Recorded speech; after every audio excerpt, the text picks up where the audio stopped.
570 খ্রিস্টাব্দে প্রিয় নবী যখন পৃথিবীর জমিন আগমন করেছেন, মা আমেনা খাতুনে জান্নাত রাদিয়াল্লাহু তাআলা আনহার ঘরে যখন আগমন করলেন, নবীর আগমনের পূর্বে যে একটা দীর্ঘ একটা সময় ছিল, ঈসা আলাইহিস সালামকে আল্লাহ পাক আকাশে তুলে নিয়েছেন।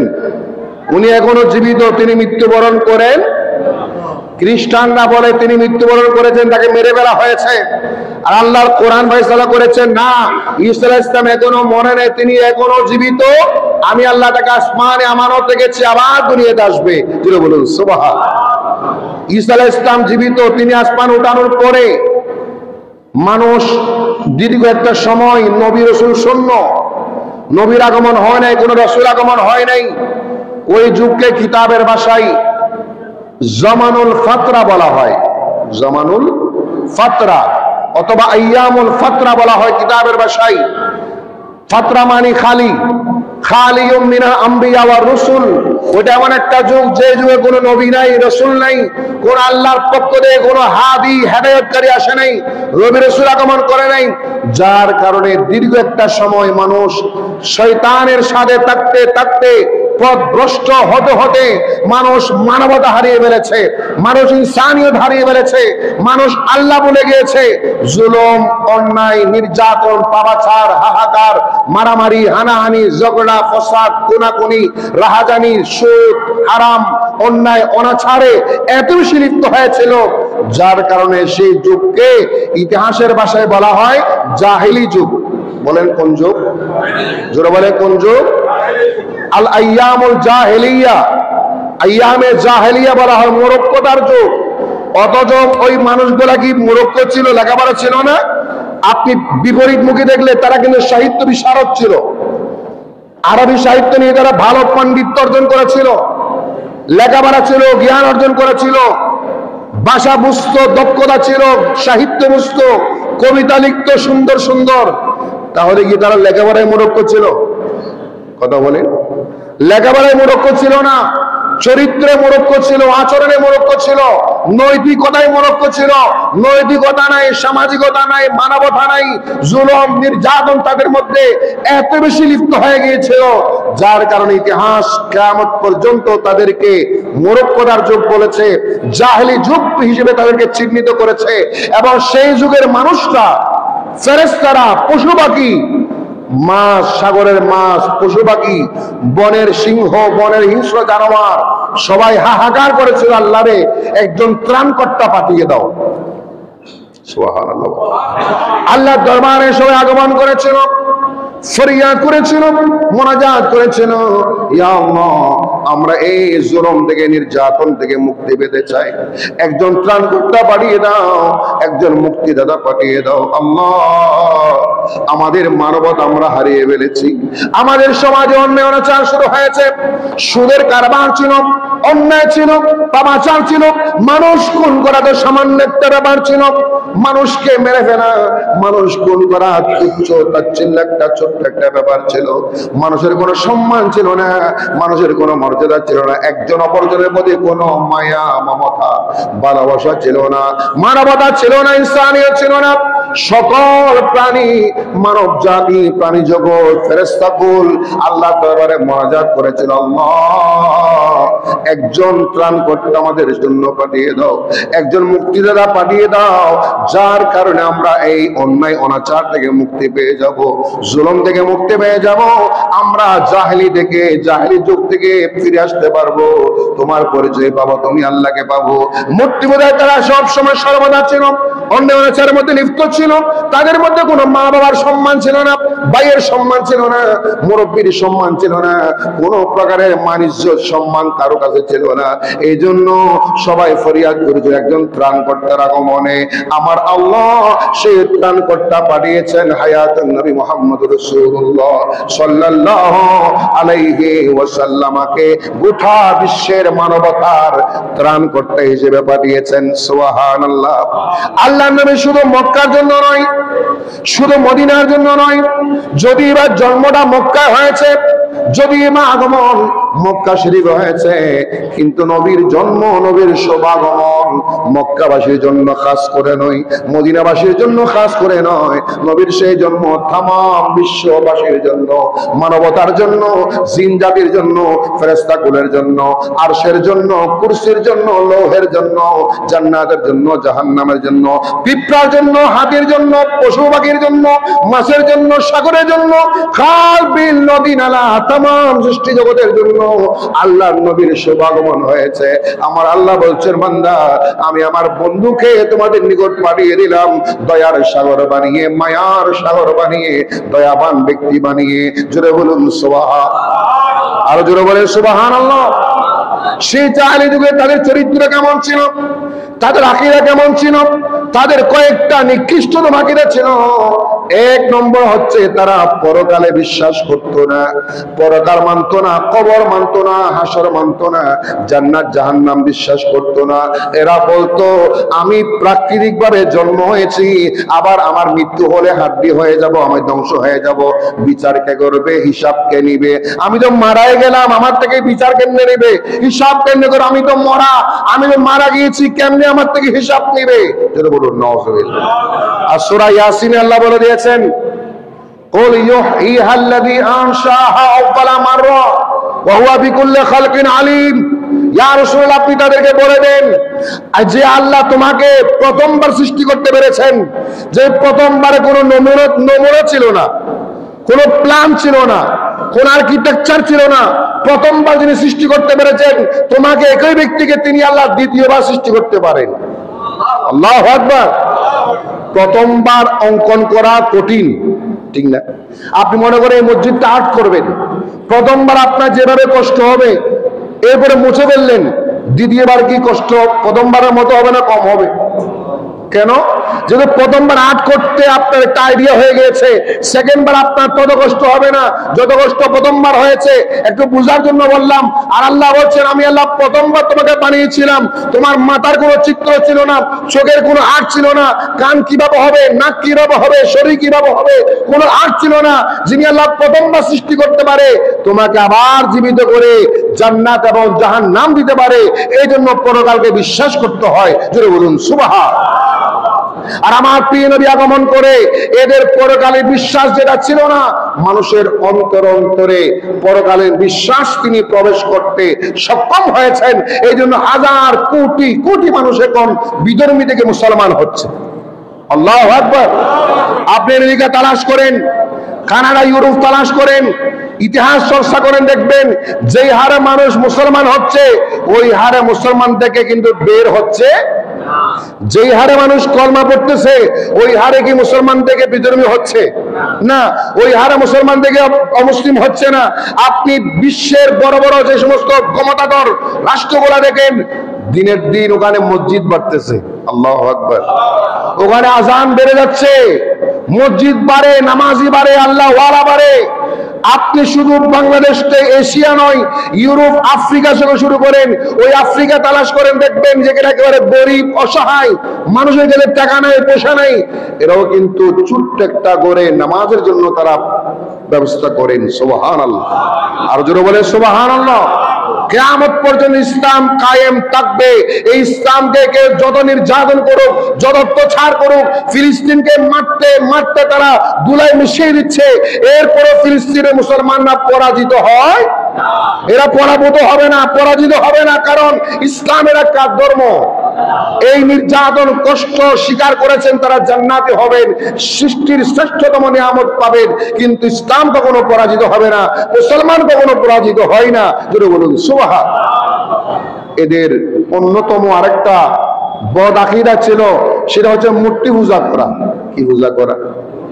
বড় বড় চারটা মূর্তি ছিল, লাত, মানাত, উজ্জা, হুবাল। কয়টা? এগুলো বড় খোদা, এদের বড় আল্লাহ, বড় রব, বড় খোদা।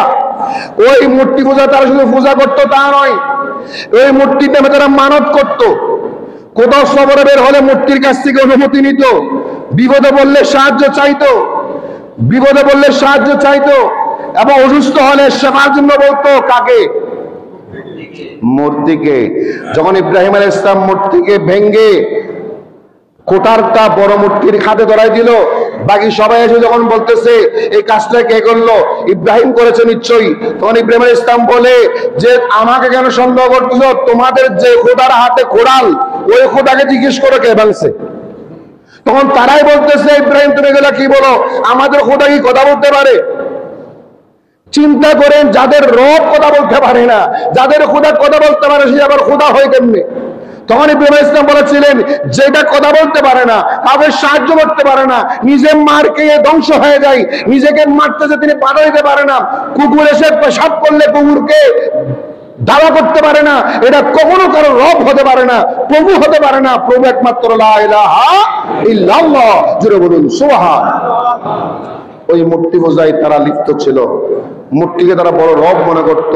আর নবীজি আগমন করে প্রমাণ করেছেন ধীরে ধীরে আদর্শের মাধ্যমে, চরিত্রের মাধ্যমে, চলাফেরার মাধ্যমে, কথাবার্তার মাধ্যমে, চাল চলনের মাধ্যমে নবীজি তাদের অন্তর জয় করেছেন, আদর্শের মাধ্যমে জয় করেছেন। তারা ধীরে ধীরে মুসলমান হওয়া শুরু করেছে। জোরে বলুন সুবহানাল্লাহ। আল্লাহ নবী কখনো কাউকে জোর করে কলমা, কোন ইতিহাস নাই, কোরআন নেই, কোন প্রমাণ নাই, লা ইকরাহা ফিদ্দীন বলা হয়েছে। ইসলামে কোনো জবরদস্তি, জোর জবরদস্তি নাই।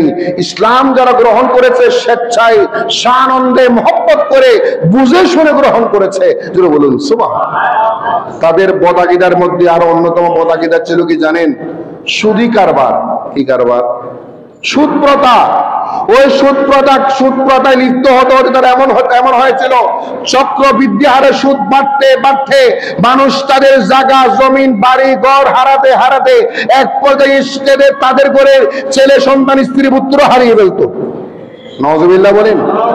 ওই সুদের প্রধানরা তখন যেভাবে ছিল, এখনো বর্তমান আবার সেরকম আকার ধারণ করতেছে। আমাদেরকে সতর্ক থাকতে হবে। আল্লাহ হেফাজত করুক, আমিন। আর যদি বলি আমিন। ওই জাহেলি যুগে তাদের মধ্যে আরো অন্যতম একটা খারাপ চরিত্র ছিল কি জানেন? তারা গোত্রপ্রীতি ছিল। গোত্রের প্রধানের যে কথা বলবে সেই কথাকে তারা বিধান মনে করত, আইন মনে করত। ওটা অন্যায় বলুক তাও মানত, ন্যায় বলুক তাও মানত। কিন্তু ইসলাম বলে না, গোত্র প্রধান যদি অন্যায় কথা বলে তাকে মানা যাবে, গোত্র প্রধান যদি আপনার শরীয়ত বিরোধী কথা বলে সেটা মানা যাবে। যেমন মা বাবার আদেশ সর্বাবস্থা মানল, কিন্তু মা বাবা যদি আপনাকে অন্যায় করতে বলে, কবিরা গুনাহ করতে বলে, মানা যাবে? কথা বলে। বিশ্বাসকে আপনি মানেন, সেই বিশ্বাস যদি বলে তুমি এই কাজটা করো, ওই কাজটা যদি অন্যায় হয়, কাজটা করা যাবে? করা যাবে না। এইভাবে করে ইসলাম যেটা ফয়সালা করেছে, তাদের ফয়সালা ছিল ভিন্ন। তাদের ফয়সালা গোত্র প্রধানকে তারা মানত। তাদের বদাকিদার মধ্যে আরো জটিল বদাকিদা ছিল কি জানেন? তাদের মধ্যে জুলুম, নির্যাতন, অপরাধ চক্র, মানুষ খুন করা নিত্যদিনের সাধারণ ব্যাপার ছিল। শুধু তা নয়, ছোট্ট আদনা বিষয় নিয়ে, ছোটখাটো বিষয় নিয়ে এরা বছরের পর বছর, 80 বছর, 90 বছর, 40 বছর লাগাতার যুদ্ধ করেছে, মানুষ খুন করেছে। অথচ বিষয়টা একেবারে কি ছিল? আদনা ছোট একটা বিষয় ছিল। জোরে বলুন নাউজুবিল্লাহ। বড় মারাত্মক ছিল কি জানেন? বর্তমান যেভাবে আমাদের নারী অধিকারের কথা আমরা অনেকে বলি, ইসলাম একমাত্র ধর্ম যে ধর্ম নারীর অধিকার প্রতিষ্ঠা করেছেন। সুবহানাল্লাহ বলেন। আল্লাহ প্রিয় নবীর ঈদে মিলাদুন নবীর আগমনে যে নারীদের কোনো সম্মান ছিল না, সম্ভব ছিল না, ইজ্জত ছিল না, মান ছিল না, তাদেরকে সম্মানী বানিয়েছেন মুহাম্মদ রাসূলুল্লাহ সাল্লাল্লাহু আলাইহি ওয়াসাল্লামের শুভ আগমন। জুড়ে বলুন সুবহানাল্লাহ। নারীদের ব্যাপারে তাদের বৈবাহিক পদ্ধতি অনেক, 4 প্রকারের বৈবাহিক পদ্ধতি ছিল। ওগুলা বললে আপনারা ঘৃণা করবেন, সময়ও নাই। একেবারে নিকৃষ্টতম পদ্ধতিগুলা, যেগুলো একেবারে জিনা ব্যভিচারের চেয়েও খারাপ। যেটা বলুন নাউজুবিল্লাহ। তাদের মধ্যে এমন একটা প্রথা ছিল, তারা অনেক সময় নিজের স্ত্রী, আপনি গরিব হতে পারেন, সাধারণ কুলি কামার হতে পারেন, রিক্সাওয়ালা হতে পারেন, দিনে অল্প টাকা ইনকাম করেন, একবেলা খান আরেকবেলা না খান, তাও হতে পারেন, কিন্তু কোন স্বামী কোন স্ত্রীকে মানহানি করতে দিবে? ঠিক কিনা? মানহানি করতে দিবে না, স্ত্রীকে ব্যবহারটা নামতে দিবে না, স্ত্রীকে পরপুরুষ করে দিবে না। আর সেই জন্য তখনকার তাদের পদ্ধতি এত নিকৃষ্ট ছিল, তারা অনেক সময় স্ত্রীকে বন্ধক পর্যন্ত রাখতো। নাউজুবিল্লাহ বলেন, নাউজুবিল্লাহ বলেন। মুহাম্মদ বিন মাসলামা তিনি একদিন গেলেন কাব বিন আশরাফের কাছে। কাব বিন আশরাফের কাছে, তিনি ধনাঢ্য মানুষ ছিলেন, সম্পদশালী ছিলেন। হাদিসের মধ্যে রয়েছে সাহাজিত্বের হাদিস। কাব বিন আশরাফ বলল, তোমাকে আমি শস্য দিতে পারি, লোন দিতে পারি, ঋণ দিতে পারি, সত্য যে তোমাদের স্ত্রীগুলো আমার কাছে বন্ধক রাখো। নাউজুবিল্লাহ বলেন। এইভাবে নমুনা বলে আপনার খারাপ লাগবে, এই ছোট্ট একটা নমুনা বললাম। এইভাবে তারা নিকৃষ্ট থেকে নিকৃষ্টতম পন্থায় চলে গিয়েছিল, আর নারী জাতিদেরকে তারা ভোগ্য সামগ্রী মনে করতো, এছাড়া কিছুই না। জোরে বলুন নাউজুবিল্লাহ। বিবাহ বলতে কোনো সিস্টেম ছিল না। যখন যাকে ইচ্ছা তাকে বিবাহ করবে, যাকে ইচ্ছা তাকে বের করে দিবে, কোনো দেনা পানা, কোনো দানা পানা নাই, কোনো পাওনা নাই, কিছুই নাই। ইচ্ছা হলে রাখবে, ইচ্ছা হলে বের করে দেবে। কোনো সিস্টেম ছিল না, পদ্ধতি ছিল না। এবং এক এক মহিলার একজন স্বামীর কাছে যে সীমাবদ্ধ থাকার সুযোগ ছিল না, বহু সংখ্যক স্বামীর কাছে তাকে সংসার করতে হতো। একমাত্র জাহেলি যুগের কারণে, একমাত্র নিকৃষ্টতম পন্থার কারণে ওই মহিলারা, ওই নারীরা আল্লাহর দরবারে আরজি পেশ করেছিল, ইয়া আল্লাহ, আমাদেরকে তুমি মুক্তি দাও, আমাদেরকে তুমি ত্রাণ করতে পাঠাও, আমরা আর পারি না। আল্লাহ পাক তাদের আকুতি, তাদের মনের আবেগ, তাদের দিলের আবেগ আল্লাহ পূরণ করে হায়াতুন নবীকে প্রেরণ করেছেন। জোরে বলেন সুবহানাল্লাহ। আর নবীজি আগমন করে নারীদেরকে সম্মান দিতে দিতে বাড়াতে বাড়াতে কত সম্মানই করলেন দেখেন। নারীদেরকে নবীজি বললেন মায়ের সম্মান দিয়ে দিলেন। ওই মার সম্মান ছিল না, বাবার সম্মান ছিল না। মার সামনে, বাবার সামনে জানার বিচার হতো। আর নবীজি এসে বললেন, তোমার মা, তোমার বাবাকে তোমার মায়ের পদতলে তোমার জান্নাত। আল্লাহু আকবার। দুনিয়ার যত পুরুষ, সে পুরুষটা মন্ত্রী মিনিস্টার হোক, বড় ডক্টর হোক, বড় ইমাম হোক, বড় খতিব হোক, বড় আল্লাহর ওলি হোক, তার জান্নাত কোথায়? বলেন কাজ কোথায়? সাহাবী হলো, সাহাবী হলো মায়ের পদে তোলে। চিন্তা করেন ওই মহিলাকে আল্লাহর নবী কত উঁচু সম্মান দিয়ে দিলেন, সবার উপরে দিয়ে দিলেন। যেটা বলুন সুবহানাল্লাহ। নবীজি খুতবা দিচ্ছেন, একজন বৃদ্ধ মহিলা মসজিদ আগমন করতেছেন, একেবারে বৃদ্ধ, খাটো। নবীজি মিম্বর থেকে নেমে গেলেন, সুবহানাল্লাহ। খুতবা দেওয়া অবস্থায় মিম্বর থেকে নেমে গেলেন, নিজের চাদর ছিল চাদরখানা বিছাই দিলেন, ওই মহিলাকে ওখানে বসালেন। বসানোর পরে নামাজ শেষ করলেন। পরে ফারুক আজম জিজ্ঞেস করলেন, ইয়া রাসূলুল্লাহ, আপনি হচ্ছেন সৃষ্টির সেরা নবী, আপনার জন্য সকালে সিট ছেড়ে দেয়, ওই মহিলাটা কোন মহিলা যার এত সম্মান আপনি সিট ছেড়ে দিয়েছেন?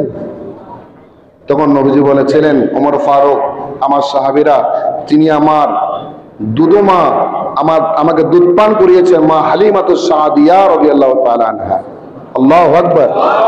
দুধ পান করিয়েছেন, জন্মদাত্রী না, কি পান করিয়েছেন?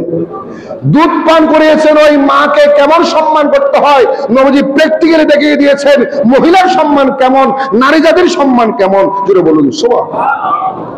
নারীদেরকে নবীজি স্ত্রীর সম্মান দিয়েছেন। কিসের সম্মান? স্ত্রীত্বের সম্মান দিয়েছেন।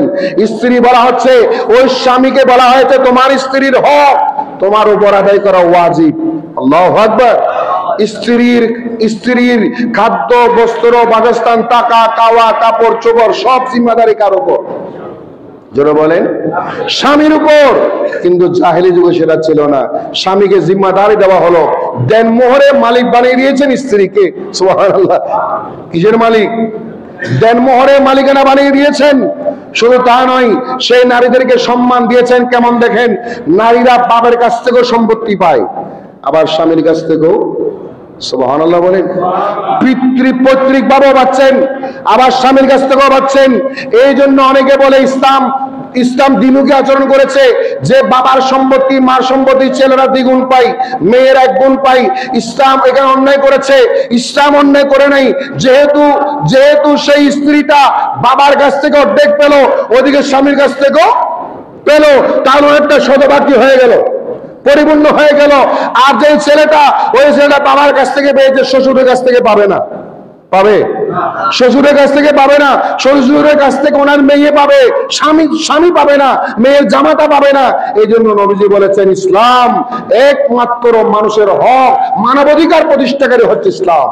জোরে বলুন সুবহানাল্লাহ, আর জোরে বলেন সুবহানাল্লাহ। এই জাহেলি যুগের অনেকগুলা অন্যায়, অশ্লীল আচরণ, অশ্লীল কাজকর্ম ছিল যেগুলা সাধারণ মানুষ তখন মানতে পারে নাই। আর আল্লাহ পাক বান্দাকে পরীক্ষা করতে করতে পর্যায়ে তারা যখন শেষ সময়ে চলে এসছে, আল্লাহ পাক 570 খ্রিস্টাব্দে আব্দুল্লাহর গড়ে মা আমেনা খাতুনে জান্নাতের গর্বে প্রিয় নবী হায়াতুন নবী মুহাম্মদ রাসূলুল্লাহ সাল্লাল্লাহু আলাইহি সাল্লামকে এই পৃথিবীর জমিনে পাঠিয়ে দিলেন জাহান্নামীদেরকে জান্নাতি বানানোর জন্য, পথভ্রষ্ট মানুষদেরকে হেদায়েত করার জন্য। সূরা আলে ইমরান 103 নম্বর আয়াত আল্লাহ পাক বলে দিয়েছেন, ইয়া রাসূলুল্লাহ, ওই মানুষরা, পৃথিবীর মানুষরা তাদের কর্মের কারণে, চরিত্রের কারণে জাহান্নামের গর্তের কিনারায় পৌঁছে গিয়েছে। কোথায়? জাহান্নামের গর্তের কিনারায় পৌঁছে গিয়েছে। আর আমি আপনি রাসূলকে পাঠিয়েছি, আপনি রাসূল গিয়ে তাদেরকে জাহান্নাম থেকে মুক্তি দিয়ে জান্নাতি বানিয়েছেন। আল্লাহু আকবার।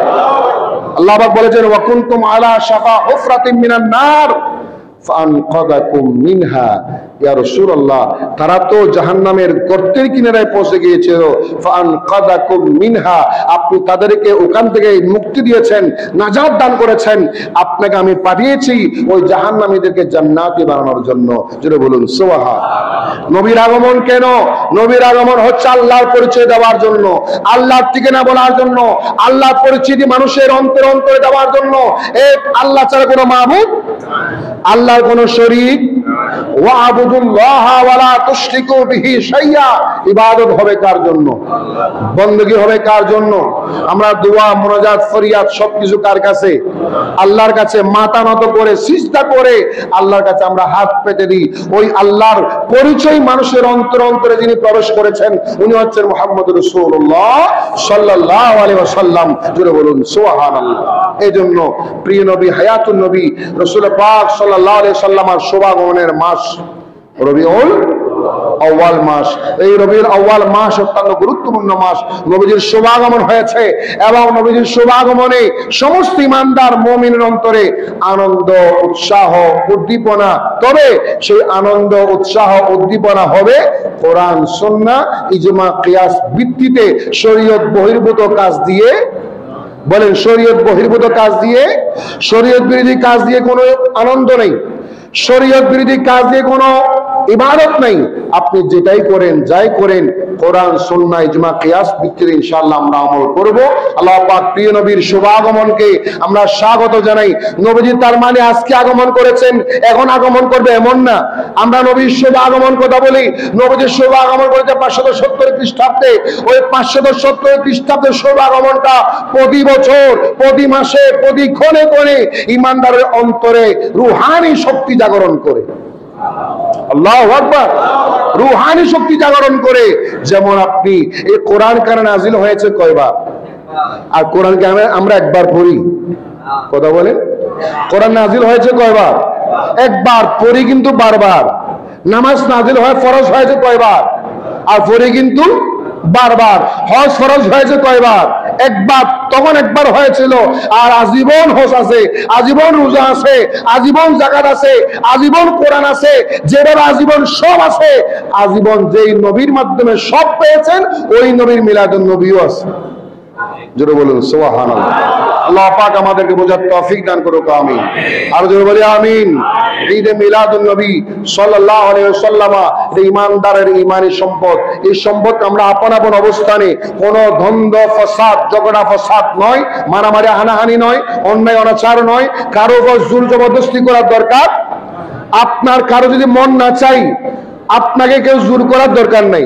আর যার মন চায় আপনি আনন্দ চিত্তে করেন, যার মন চায় না আপনি আপনার অবস্থানে থাকেন। এখানে বিভেদ করা কোনো দরকার, বললে বিভেদ করা কোনো দরকার, ফিতনার কোনো প্রয়োজন।